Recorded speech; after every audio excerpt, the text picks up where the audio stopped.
My name is Bernardo Rico, and I would like to address some of the things that we discussed this morning regarding the Village Center, both as a resident, and you also heard about this Strategic Planning Committee, and you wonder what is that? Well, Strategic Planning Committee is the Strategic Planning Committee is composed of 8 members, residents. I happen to be the chair of the Strategic Committee, so we were asked to look into this project for over a year now. Now, we work with Michael Verson, we work with Bob, we work with some of the board members. Remember what they said at the beginning, this is a growing resort community. I've only been here 3 years, but I've seen enough to see how this community has grown. The only way to grow the community is by continually attracting people. If you know Mary Jo Page, she's the director of marketing. She goes every year to a number of national settings where we sell Fairfield Glade. And we attract them by saying, we are growing, we have this, we are moving into the future. That's growth. We need people here. We cannot maintain the so-called status quo.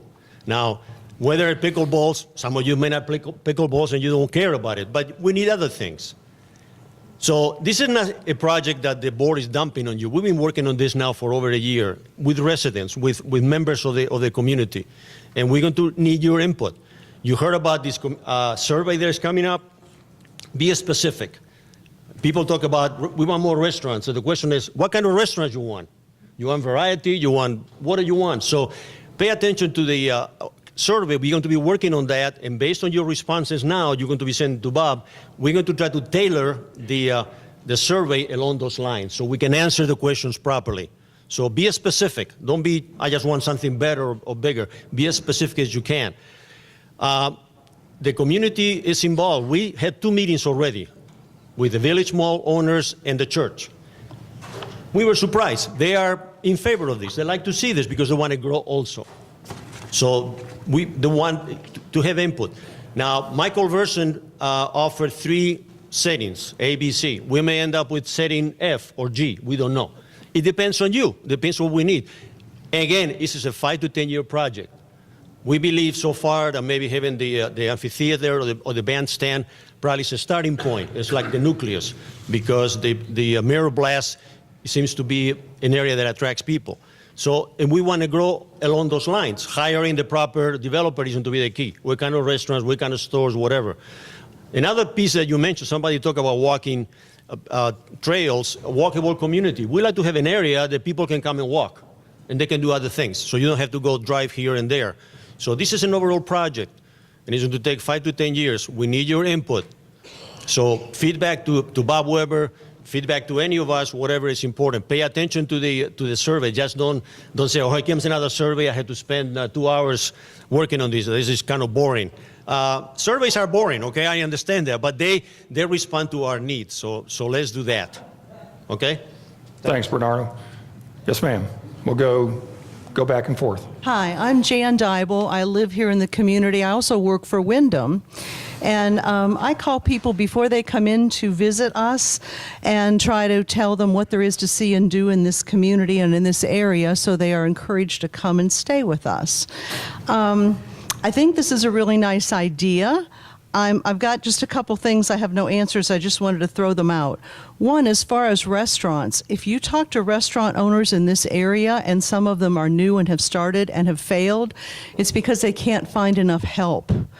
Our own restaurant, Legends, is now being closed on Monday and Tuesdays, and I have a lot of guests who are coming in, and I tell them that's happening, and they're very upset because they like to come to Legends and they like to have something right here on the property. So maybe this would answer it, but I'm just wondering how it would all work.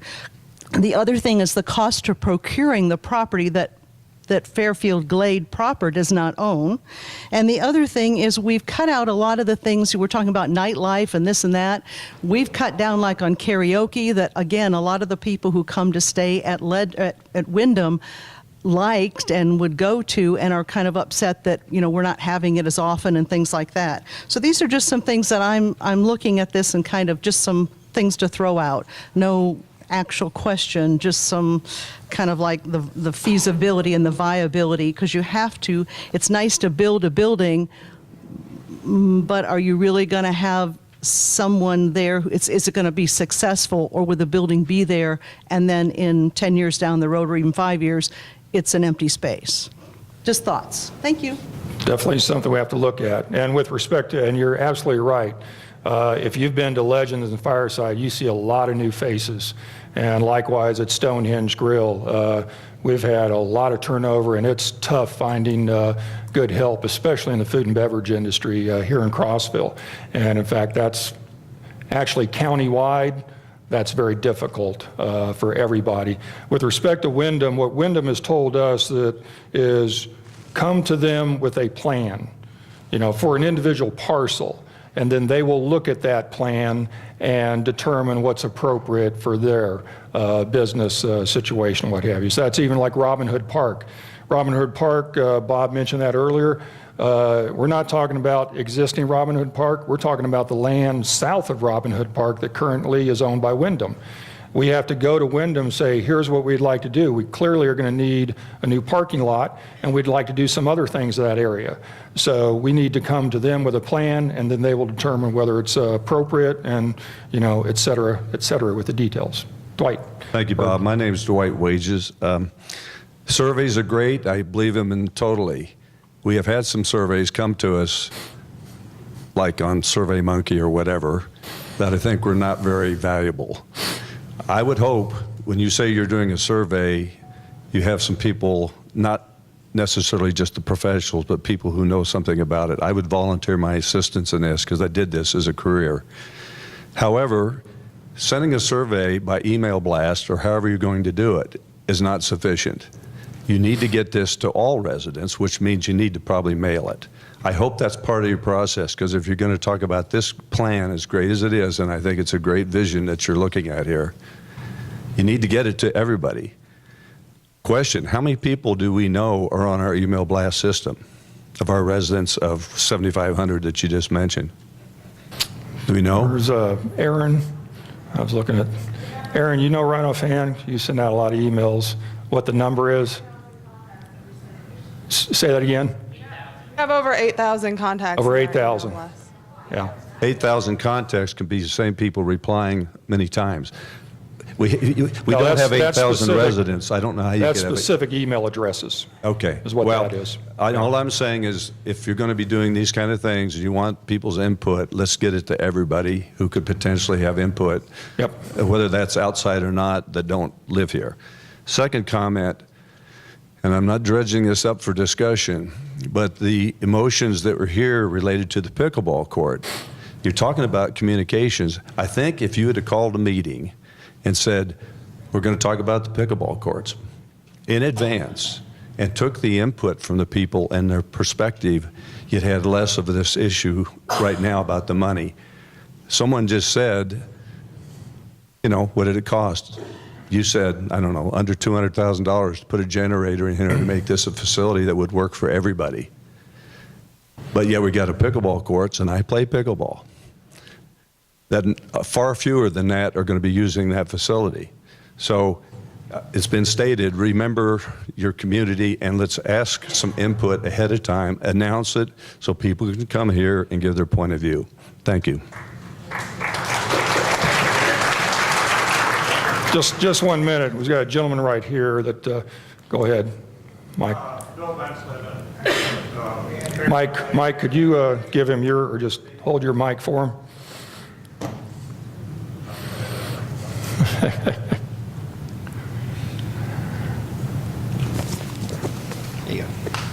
Bill Bensley, resident of Fairfield Glade for the last 10 years.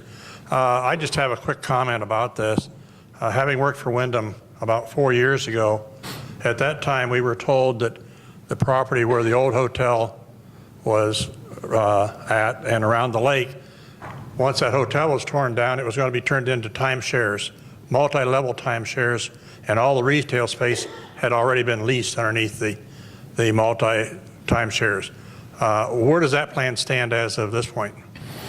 I just looked at Misty, and she said, no, there's no plans like that. In fact, I remember back in 2011, we met with Wyndham people at that time, And they said that their business model now is to not do new timeshare units at existing locations unless it's a location that is really active, like down in Florida.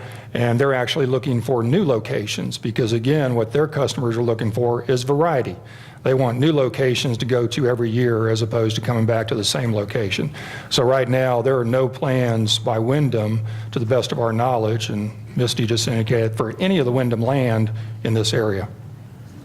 So. Yeah, no. Nope, not the case. It's me Yeah, again, Cheryl. Hello, Brunsky. I just have two questions. How is Wyndham involved into all of this? And what are they going to put into it? And are they donating land, or are we going to be buying some of their land? And my third question is being that you're talking about building a hotel, is Wyndham have the possibility of maybe leaving? Well, first of all, Wyndham is going to be involved in all the discussions, all the design, et cetera.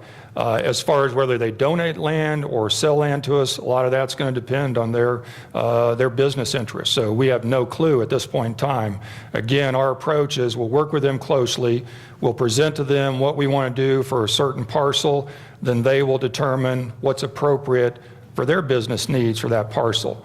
With respect to the hotel, even there, Wyndham is not in the business of building and operating hotels.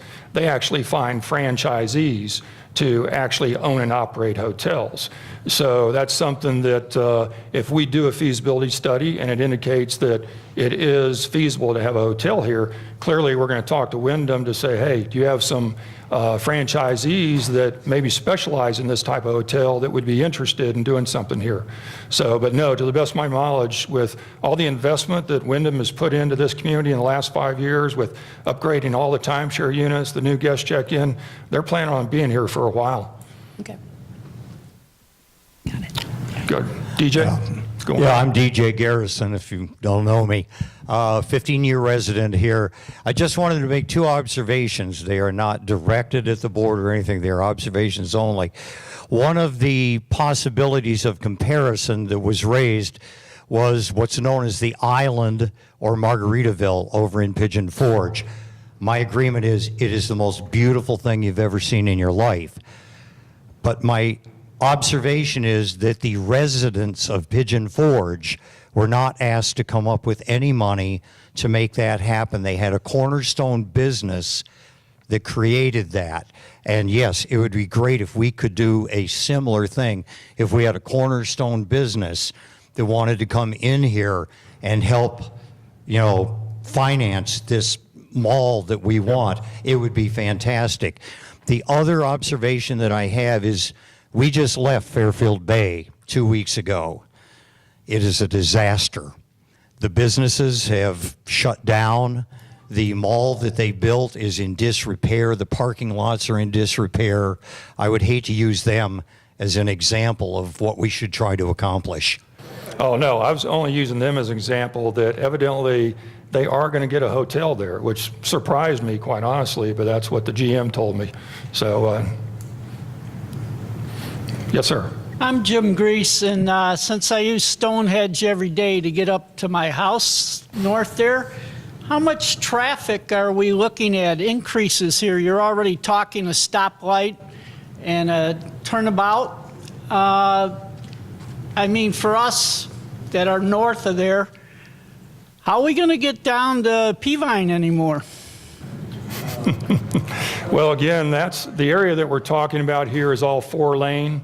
And even if, we end up doing the roundabouts are designed to keep traffic flowing a lot easier. So, but that's something that obviously, as you get the commercial developer involved and the county, we'll have to do traffic studies to see what improvements need to be done with respect to that whole area in terms of the road system. So that's all part of the planning process. They must be expecting a lot more traffic if they're talking stoplight. I've never been more than 2 cars in front of me at the stop sign. I think they're looking at it from a safety standpoint more than anything. Yeah, and that's the state doing that. That's correct. Yes, sir. Yeah, Bob, could you briefly explain the changes that have taken place in the fire department and the emergency services at Fairfield Glade? And then the second question is, could you address anything about annexing by Crossville? Well, we want to focus on the Village Center at this point in time. We can maybe at the end of the meeting cover that after our next presentation with respect to the fire department annexation. I want to stay focused on the Village Center right now, if you don't mind. Betsy. Hi, Betsy Clark. I have a comment to make about fire and public safety. You're talking about putting up a lot of buildings and adding a lot of infrastructure, and I'm concerned about our public safety and our fire department being able to service this area. If you're talking about putting up 3-story buildings, do we have a truck with ladders that can handle that? And another question I have is directed to Wyndham, to Barbara Storr and Misty Keys. I believe at this time Wyndham is not contributing 1 penny towards our fire department. And I would like to understand why that they're not contributing, as they are the first people that are going to come if one of those timeshares gets on fire, as opposed to waiting to fire people having to come from Crossville. Well, let me address, again, this thing is probably 5 to 10 years down the road. So that will be all of the planning process to work with public safety, work with the fire department to make sure that they have the appropriate equipment to take care of anything that's put up here, just as the fire department worked with Good Samaritan Society for their new buildings. So that's just all part of the planning process. Yes, right now, if this popped up out of the ground, they wouldn't have the right equipment most likely. But 5, 10 years from now, through the planning process, we will get that. But why isn't Wyndham contributing anything to our fire department? I was getting or there. Good Sam? I was getting there. First of all, they do, okay? Because just as you, Wyndham pays fees on every lot they own, okay? Likewise, the timeshare units pay 2 times as much as you pay on your lot, okay? The community club gives the fire department $120,000 in this year. Okay, that's cash and in-kind services. That money comes from all of your dues and fees, which Wyndham contributes to, and both via the timeshare associations, 2 times what you pay, as well as the lots that they own. So they are contributing to the fire department. We donated to the last fire truck, I believe. You're right. Yeah, Wyndham also donated $10,000 to the last fire truck that was purchased.